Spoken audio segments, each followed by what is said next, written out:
Miami at midnight. Neon lights ripple across the water, palm trees sway in the humid breeze. And then it appears. A low, white silhouette slicing through the darkness like a shark gliding under moonlight. Crockett's Ferrari Testarossa wasn't just a car on a TV show. It was a cultural earthquake, a rolling symbol of danger, luxury, and 80s excess wrapped in pure Italian steel. But here's the part most fans never knew. The Testarossa you saw on screen wasn't always a real Testarossa. Some seasons hid a fake. Some scenes used a Frankenstein stunt car. And at one point, Ferrari themselves stepped in and threatened to shut everything down unless the production followed their rules, down to the paint. Tonight, we're unlocking 20 weird facts that reveal the truth behind Miami Vice's legendary machine. From secret repaints to bizarre studio politics to stunt doubles that would make any Ferrari purist faint. Every detail is wilder than the last. Strap in. This isn't just a story about a supercar. It's a story about how one vehicle redefined an entire era and how close it came to vanishing from the show forever. Number 20. Not the original pilot car. Before the Testarossa ever appeared on Miami Vice, the production team had been using a completely different car, a black Daytona Spider replica built on a Corvette chassis. It became iconic during the pilot, but behind the scenes, the crew already knew it wasn't the long-term plan. The Daytona was chosen simply because the real Testarossa wasn't available, Ferrari was busy, and the show's budget didn't allow them to buy a genuine model. When the Testarossa finally entered the story, it wasn't replacing a Ferrari. It was replacing a Hollywood stand-in. Many fans believed the Testarossa was part of Miami Vice from day one, but in reality, the car had zero presence in the early vision of the show. The production improvised, hoping Ferrari would eventually notice the series, which they did in the most dramatic way possible. This pre-Testarossa era is why so many details of Season 1 feel visually different. Before the car became an icon, Miami Vice was still searching for its identity. Number 19. Ferrari forced a color change. Ferrari didn't just give Miami Vice a pair of Testarossas, they gave them a rulebook. When the production asked for black cars, Ferrari immediately refused. To them, black Testarossas were non-representative of the brand image. Ferrari insisted on white, a color they believed would highlight the car's lines and match the high-end elegance of their catalog. The studio didn't like it at first. Miami Vice was built on shadows, neon, and nighttime chase scenes. Black fit the mood better. But Ferrari wasn't negotiating. The company wanted brand purity, and they had the leverage because they were loaning the cars for free. Ironically, Ferrari's strict rule became a blessing. Under bright Miami streetlights, the white Testarossa glowed like a ghost. It looked faster, sharper, almost supernatural on camera. What began as a corporate demand became the single most recognizable element of Crockett's entire aesthetic. Number 18. Early episodes used a fake Ferrari. Here's the twist almost nobody realizes. The first Testarossa that appeared on Miami Vice wasn't a Ferrari at all.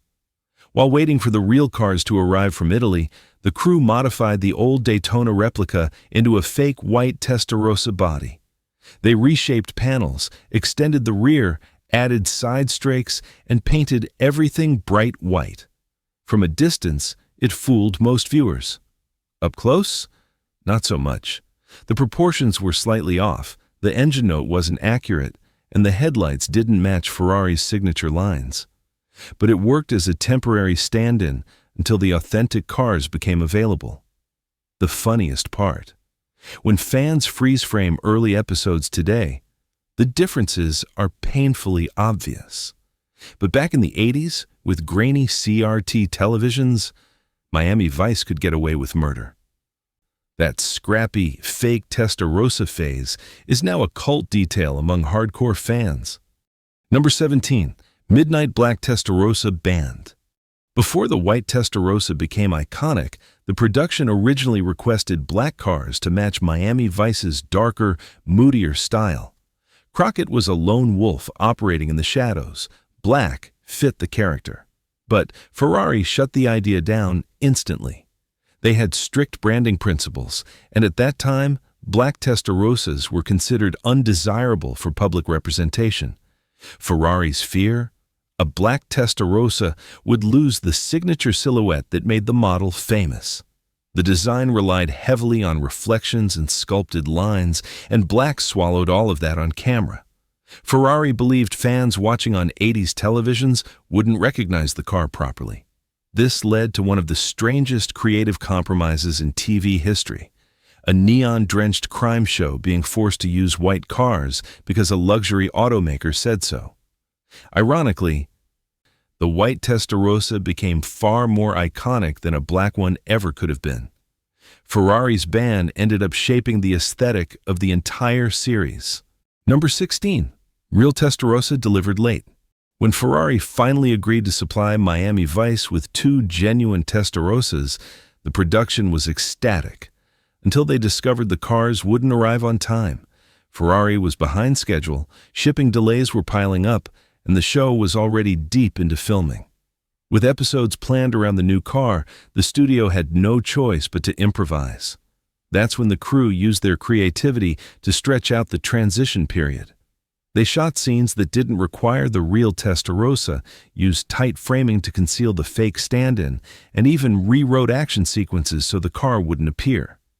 In some episodes, you only see the door, the roof, or meaningless close-ups, because the real car simply wasn't on set yet. When the Testarossas finally arrived in Miami, the entire crew reportedly stopped working just to admire them. After weeks of using a makeshift replica, seeing the genuine machines felt like a religious moment. It's one of the rare times Hollywood literally had to stall for time while waiting for a supercar. Number 15. White paint for night scenes. The white Testarossa wasn't just a branding decision. It was a technical necessity. Miami Vice thrived on nighttime cinematography, and the production quickly realized that dark-colored cars vanished on camera. Early tests showed that Miami's dim streetlights barely illuminated black vehicles, making them look like shapeless blobs during chase scenes. White paint, on the other hand, exploded on screen. It reflected neon signs, police lights, and the Miami skyline, giving the car a glowing aura. Cinematographers loved it because they could shoot the Testarossa from almost any angle and still maintain crisp detail. Even the iconic side strakes, which often disappear in poor lighting, became impossible to miss. This lighting advantage transformed the Testarossa into more than a prop. It became a moving light source. In some shots, the entire scene was built around how beautifully the white exterior bounced neon colors. It wasn't just a Ferrari rule. It was good filmmaking. Number 14. 2 cars secretly modified. When Ferrari supplied Miami Vice with 2 authentic Testarossas, the production quickly realized that stock wasn't going to cut it for television.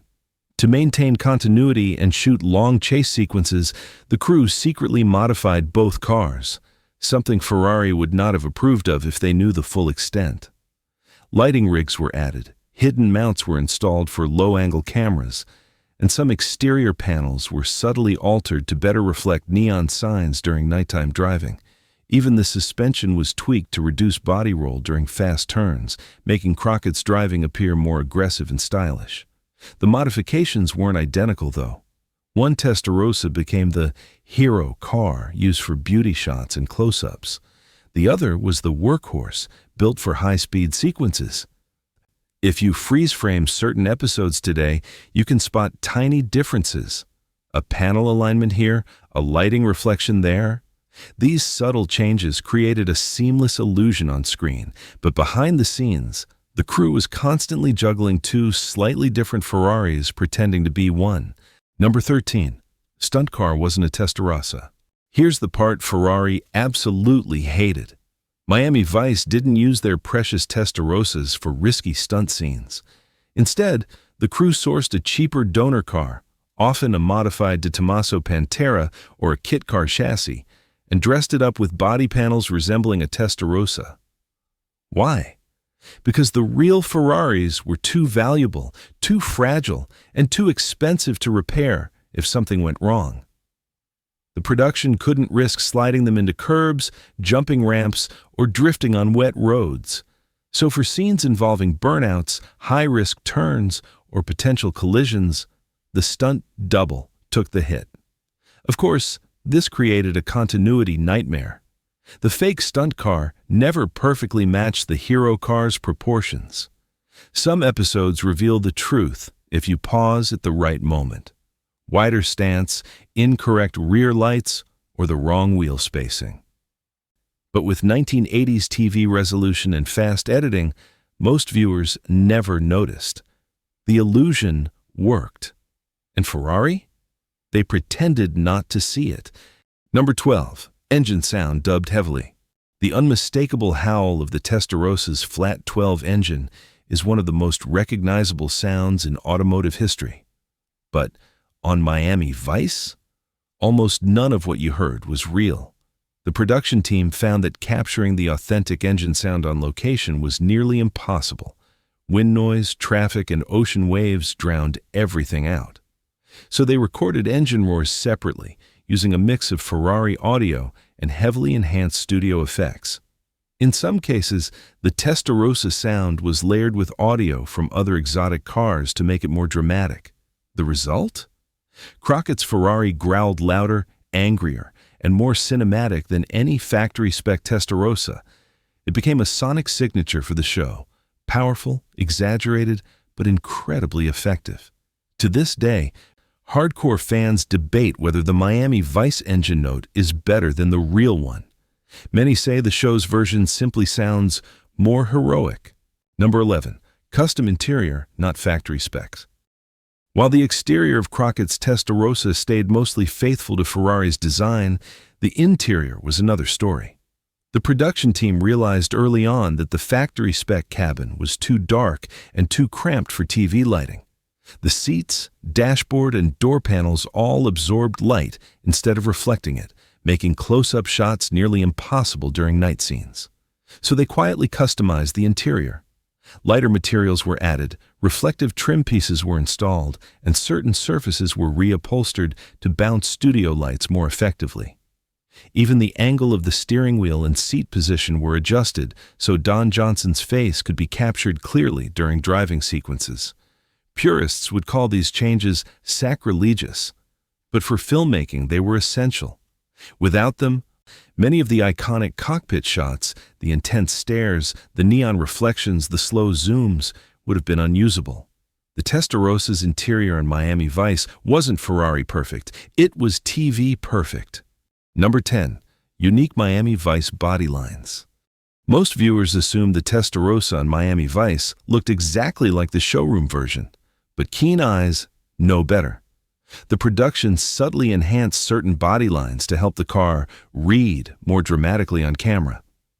Miami Vice had a very specific visual language, sharp edges, neon reflections, and silhouettes that popped. To match that style, crew members polished the side strakes differently, adjusted the front lip angle slightly, and even refined the panel gaps to create cleaner light streaks during motion shots. These alterations didn't change the identity of the Testarossa, but they made it more cinematic. Some episodes reveal the enhancements clearly when streetlights run across the car in long, continuous streaks, something a stock Testarossa doesn't always achieve. The result was a version of the car that existed only in the Miami Vice universe, a Ferrari that looked just a bit sharper, just a bit shinier, just a bit more unreal. Number 9. Hidden lighting rigs installed. Miami Vice was famous for its neon-drenched nighttime look, but that aesthetic came with one problem. Cars often fell into darkness during fast-moving scenes. To solve this, the crew installed hidden lighting rigs inside and under the Testarossa, something that would horrify Ferrari engineers. Small LED units were tucked behind grills, beneath side strakes, and along the lower frame rails to create subtle glows that kept the car visible at all times. These weren't flashy underglow lights. They were tiny, precisely aimed beams designed to highlight the car's curves without giving away their presence. The effect was magical. Even during high-speed chases, the Testarossa maintained a glowing edge that separated it from the background. That's why many Miami Vice shots look like the car is illuminated from within. On set, the crew jokingly called it the Halo mod. Number 8. Hood vents were non-functional. The Testarossa's aggressive front-end design gives the impression of functional cooling vents, but on the Miami Vice car, some of them were purely cosmetic. The crew discovered that opening the vents created unwanted airflow noise and turbulent reflections that ruined close-up shots. To fix this, certain vents were sealed or reshaped so the car would look aerodynamic without actually behaving like one on camera. These cosmetic changes didn't affect the driving performance much, but they dramatically improved how the front end appeared during tight, low-angle shots. Interestingly, this led to small continuity issues. In some episodes, sharp-eyed viewers can spot that a vent looks deeper or flatter than usual, depending on which car or which filming day was used. But in motion, under neon and streetlights, the illusion held perfectly. The Testarossa didn't need functional vents, it needed cinematic ones. Number 7. Production rewired electronics fully. One of the biggest headaches for the Miami Vice crew was the Testarossa's electrical system. Ferrari designed it for high-performance driving, not for TV production, where dozens of lights, microphones, camera rigs, and power draws needed to be plugged in simultaneously. The moment the crew tried attaching their equipment, fuses blew and circuits overloaded. So they did something unthinkable. They rewired nearly the entire car. Additional fuse boxes were added, custom harnesses were routed under the dashboard, and isolated power lines were created just for film equipment. The goal was simple: keep the Ferrari's electronics untouched while giving the production a separate, stable power network. This turned the Testarossa into a hybrid machine, half Italian supercar, half rolling film studio. Don Johnson could be driving at 90 mph while 3 different camera rigs drew power inside the cabin without interfering with the engine management system. Ferrari would have fainted if they knew. Number 6. Special tires for chase scenes. Miami streets were notoriously unpredictable, slick with humidity, littered with sand near beaches, and uneven from constant construction. The stock Ferrari tires looked great, but they were terrible for filming high-speed chase scenes. They wore out too quickly, didn't grip well on wet pavement, and made stunt turns risky. To solve this, the production team secretly swapped the tires for a more durable, softer compound performance set made by a different manufacturer. These tires weren't Ferrari approved, but they provided longer wear, better traction, and smoother drift behavior. The trick was keeping them hidden. Wide shots masked the difference, and close-ups were carefully framed to avoid revealing the non-original tread pattern. Only hardcore car nerds noticed something was off. These special tires allowed the Testarossa to slide, grip, and corner like a movie hero. It wasn't realistic, but it looked phenomenal. Number 5. One car damaged during filming. Despite all the precautions, one of the 2 real Testarossas suffered a significant accident during production. During a high-speed tracking shot, the workhorse car slid wider than expected and clipped a roadside barrier. The damage wasn't catastrophic, but it bent part of the front suspension and scraped the lower bodywork. The problem? Ferrari hadn't given permission for any risky maneuvers involving the real cars.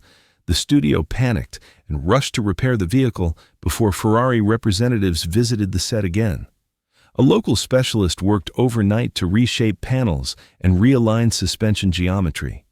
Ironically, the repaired car ended up driving better than before. The alignment tweaks gave it smoother cornering. The crew joked that the crash accidentally tuned it. To this day, The exact episode where the damage occurred remains debated among fans. Only the crew knows for sure. Number 4. Ferrari inspected set regularly. Because Miami Vice used real Ferraris, the company kept a close eye on the production.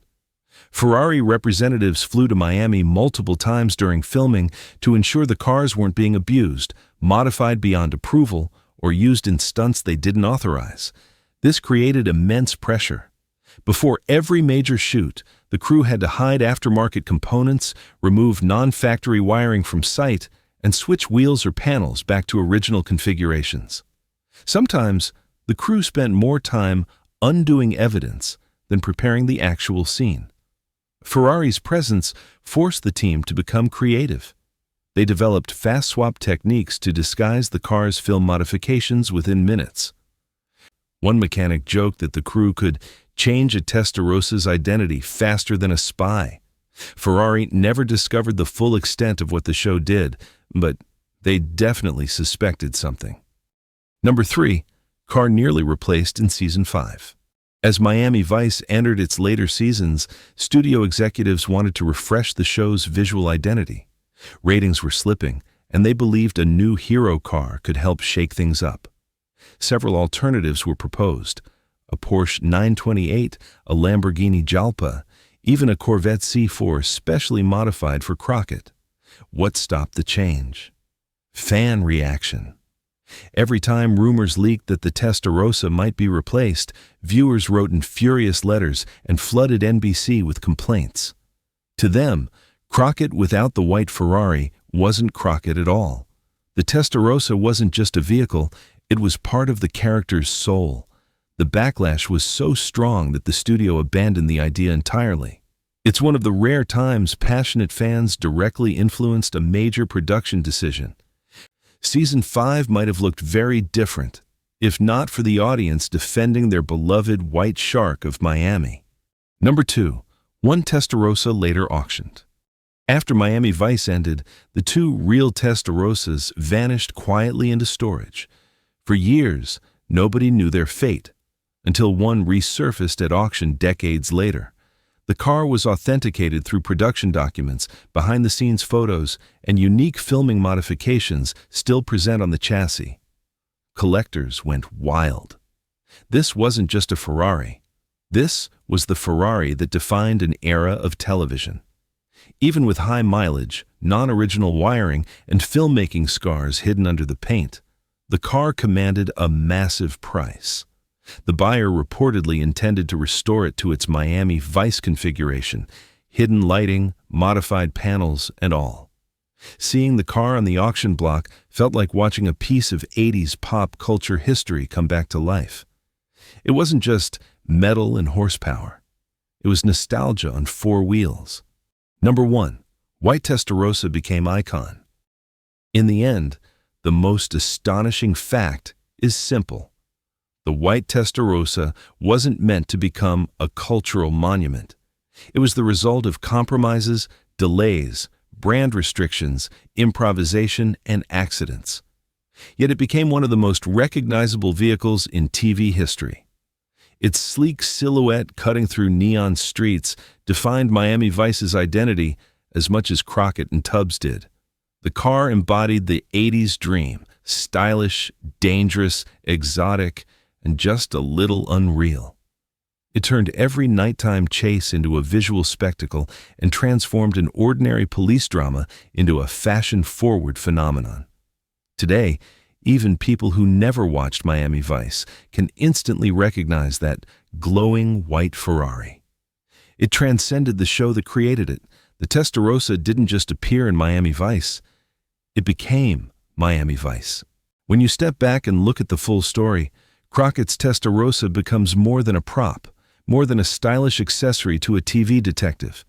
It becomes a symbol of how creativity, limitations, and pure accident can collide to create something timeless. This Ferrari wasn't built to be a legend. It wasn't engineered for Hollywood.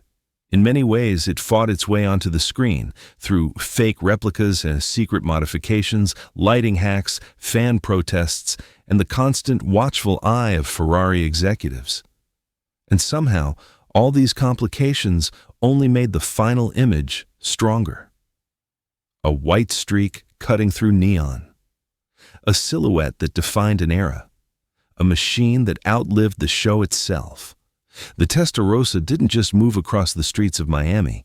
It carved itself into pop culture, into fashion, into memory. Even now, decades later, that glowing white shape instantly transports us back to humid nights, synthwave music, and a world where style was as sharp as the crime. Some cars are just cars, but this one became a myth. So now that you've seen the truth behind Crockett's legendary Testarossa, tell me, which facts surprised you the most? Drop your favorite number in the comments. I read every single one, and your picks always help shape the next videos on this channel. And if you want more iconic machines and the crazy stories Hollywood tried to hide, make sure you subscribe so you don't miss what's coming next. See you in the next chase.